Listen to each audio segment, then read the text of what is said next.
মুখ্যমন্ত্রী যে বিবৃতি দিয়েছেন তাতে ধর্মীয় বিশ্বাস এবং ভাবাবেগে আঘাত হয়েছে। বুধবার আসানসোলের দলীয় কার্যালয়ে এক কর্মসূচিতে এসে এমনটি অভিযোগ করলেন বিজেপি নেতা শ্রমিক ভট্টাচার্য। পাশাপাশি মমতা বন্দ্যোপাধ্যায় ধর্মীয় বিভাজনের রাজনীতি করছে বলে অভিযোগ করেন তিনি। আসানসোল বিজেপির দলীয় কার্যালয়ে একই কর্মসূচিতে যোগ দিতে এসে বিজেপি নেত্রী লকেট মুখ্যমন্ত্রীর ক্ষমা চাওয়া উচিত। বিজেপির দলীয় কার্যালয়ে দিনের কর্মসূচিতে উপস্থিত ছিলেন আসানসোলের বিজেপি নেতৃত্ব। মুখ্যমন্ত্রী মনে করেন উনি পশ্চিমবঙ্গের প্রধানমন্ত্রী, এই সমস্ত দাবি। মুখ্যমন্ত্রী যে বিবৃতি দিয়েছেন সেটা আমাদের ধর্মীয় ভাবাবেগ, আমাদের বিশ্বাস, আমাদের পরম্পরা এবং সর্বোপরি মহাকুম্ভকে ঘিরে মানুষের যে উন্মাদনা, যে জনপ্লাবন, সেটাকে অপমানিত করেছে। মুখ্যমন্ত্রীর উচিত শুধু দেশবাসী নয়, বিশ্ববাসীর কাছে ক্ষমা চাওয়া। মমতা বন্দ্যোপাধ্যায় কোথায় ভয় পেয়েছেন কি ভয় পাননি সেটা আমাদের জানা নেই।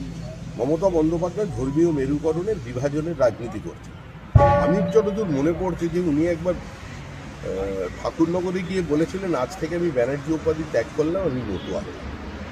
এই ব্রাহ্মণ অব্রাহ্মণের রাজনীতি, এই অস্পৃশ্যতার রাজনীতি বিজেপিতে বিশ্বাস করে না।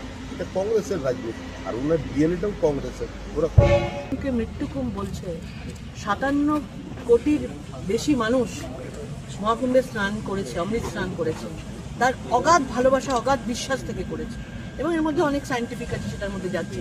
কিন্তু মমতা বন্দ্যোপাধ্যায় যেভাবে মহাকুম্ভকে মৃত্যুকুম্ভ বলছে, একজন হিন্দু হয়েও উনি হিন্দুদের ওপর যে অসম্মান দেখিয়েছেন, যে অবিশ্বাস দেখিয়েছেন, এটা অনেক অত্যন্ত ভয়ানক পুরো বাংলার জন্য এবং পুরো দেশের জন্য। আজকে তার পাশেই বাংলাদেশের আজকে কী রকম ধরনের প্রভাব চলছে, হিন্দুদের ওপর লুটপাট চলছে, উনি সেটা জানেন।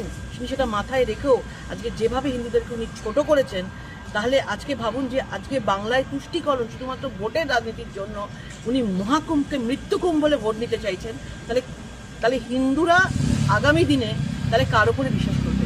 সারা দেশের মানুষের উচিত, বিশেষ করে পশ্চিমবাংলার প্রত্যেকটা মানুষের উচিত রাজনীতির ওপরে উঠে যে এই মহাকুম্ভকে মৃত্যুকুম্ভ বলতে পারে তার বিরুদ্ধে আওয়াজ দেয়। আসানসোল থেকে সৌম্য গাঙ্গুলির রিপোর্ট, টিভি নিউজ 10।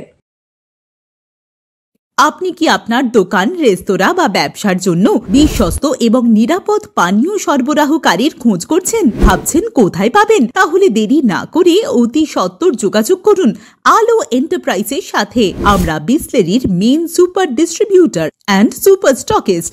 আমাদের এখানে আপনারা পেয়ে যাবেন ভারতের উচ্চমানের নিরাপদ পানীয় সরবরাহকারী বিসলেরির মিনারেল ওয়াটার, সোডা ও সফট ড্রিঙ্কস একদম সুলভ মূল্যে।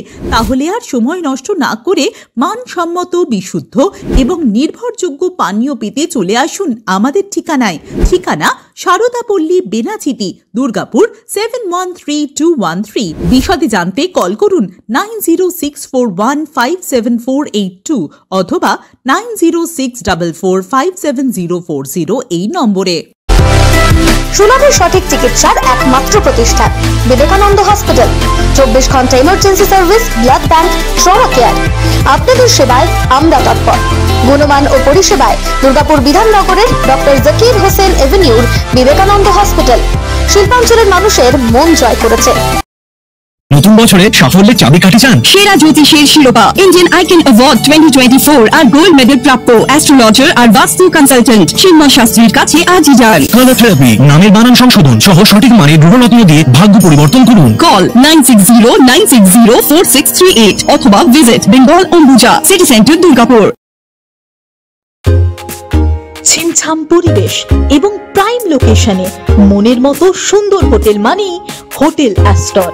হোটেল অ্যাস্টরে আপনি পাবেন মনের মতো সিঙ্গেল এবং ডাবল বেডের অত্যাধুনিক সুবিধাযুক্ত রুম, পাবেন রকমারি জিভে জল আনা স্বাদের ইন্ডিয়ান, চাইনিজ এবং কন্টিনেন্টাল ভ্যারাইটি ডিশ দিয়ে সাজানো ঝাঁ চকচকে ব্যাংকুয়েট। সিটি সেন্টারের ক্ষুদিরাম বসু সরণির মতো অভিজাত এলাকার আপনার মনের মতো রুম পেতে আজই যোগাযোগ করুন hotel Astor, city centre, Durgapur 16। আপনারা দেখছেন টিভি নিউজ 10। আপনারা মানে আমরা।